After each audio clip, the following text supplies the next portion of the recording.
Viral online ang sitwasyon ng live-in partners na sina Jamaica at Josel mula rito sa Palawan.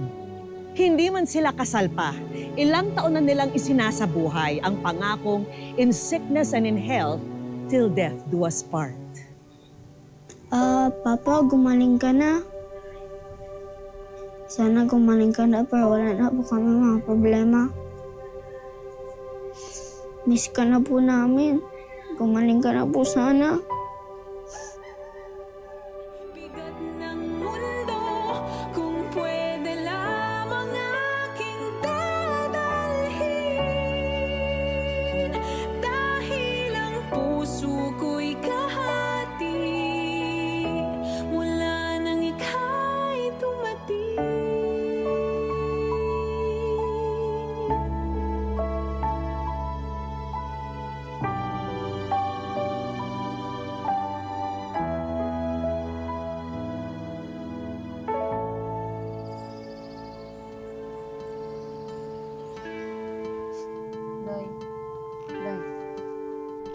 Sa kabila ng kondisyong thyroid storm ng 29 anyos na si Josel, hindi siya iniwan ng 31 anyos na live-in partner niyang si Jamaica.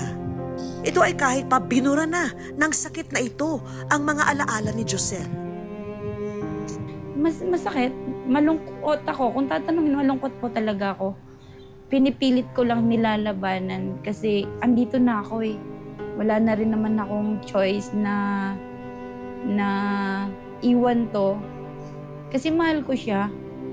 Kapag iniwan ko kasi siya, hindi ko alam kung makikita pa siya ng mga anak niya o mabubuhay pa ba o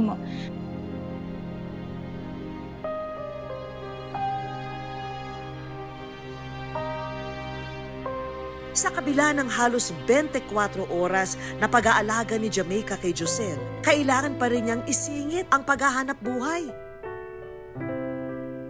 Para sa medikasyon ni Josel at pangangailangan ng kanilang dalawang anak na sina Idrich, 10 taong gulang, at Isaiah, 5 taong gulang.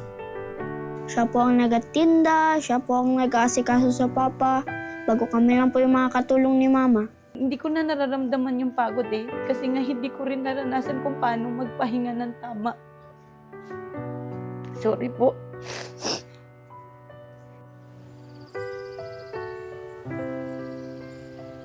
Ngayong araw ay nagkaroon ako ng pagkakataong makilala si Jamaica. Sarap po ito pangkagakan. Kaya naman binisita ko siya sa Puerto Princesa, Palawan para makita ang kondisyon nila.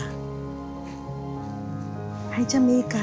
Hi, Ang kanang danggit. Bigla. Magkano? Ano to? Ha? Danggit po. Ba't Kaya po? kinakabuti.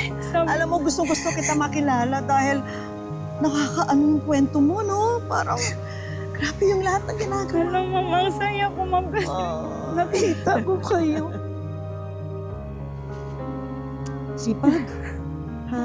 Lahat ginagawa mo para sa pamilya. Nakahanga ka. Okay ka ba talaga? Kasi kung tatanungin talaga ako, kung yung sasagutin ko, hindi po talaga ako okay. Pero pinipilit ko lang po talaga para makita ng ibang tao na okay ako. Ang daming naantig sa kwento niyo ni Josel, no? Grabe yung mga sakripisyo na pinagdaraanan mo para sa pamilya mo, no? Lahat ginagawa mo, no? Hindi ko rin nga po alam kung paano ko kinaya siya. Pero kumbaga, siguro nawalan na rin ako ng choice kasi kung iniwan ko si Josel, maliliit pa kasi yung mga anak namin eh. Tsaka nararamdaman at naranasan ko na walang magulang eh, walang tatay. Kasi palipat-lipat lang din ako sa pamilya, sa kamag-anak para mabuhay. So, nung dumating yung problema namin na to,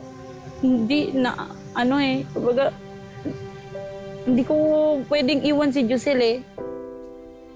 Hindi na nga raw mabilang ni Jamaica ang mga sakripisyong ibinuhos niya kay Josel. Sa katunayan, sinubok na rin ang pagkakataon ang kanilang relasyon noon.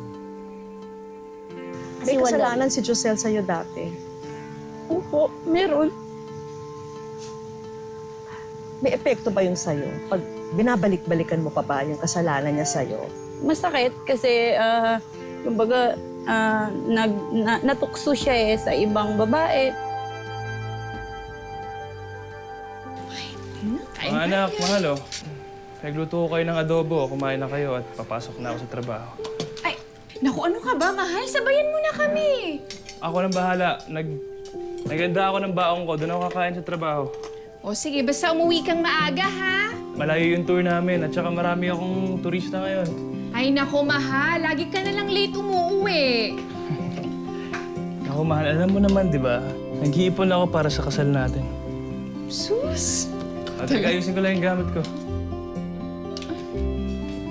Oh, kain pa. Yan. Sige, kain na kayo.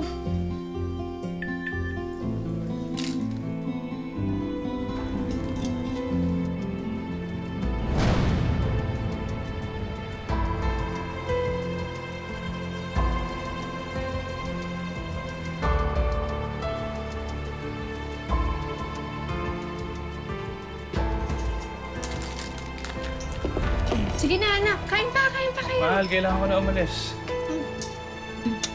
Oh, mga anak, tulungan niyo yung nanay niyo, ha? Mga anak. Ingat ka, mahal. Cellphone mo.